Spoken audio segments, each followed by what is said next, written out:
Ahojte, ja som Maťo, jazdím s vami na Tesle, zdravím všetkých Tesla fans, ale aj Tesla hejterov a dnes vám ukážem, ako sa Tesla štartuje. Pokiaľ mám správne nastavený Bluetooth a všetky kľúče od auta, väčšinou stačí prísť.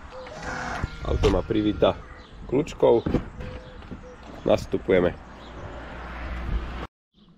Po nastúpení to už nemôže byť ani jednoduchšie. Auto nám veľmi presne napíše, čo treba robiť. V prvom rade zavrie dvere, pripútať pás. A keď mám pripútaný pás, treba stlačiť brzdu. A tým je to naštartované. Dokonca uhadol smer, ktorým chcem ísť. Keby to bolo nesprávne, na displeji mu tam viem prehodiť nacúvanie alebo opäť do driveu. A keď sme v režime drive, zase veľmi presné inštrukcie, stlačiť akcelerátor alebo plyn a ideme.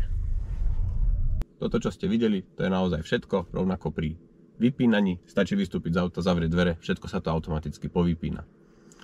Ak to chceš zažiť aj ty, použij kód PLATE návody a získaš 30 € zľavu na jazdu na tejto Tesle. A že to bude zážitok, to ti garantujem. Čaute.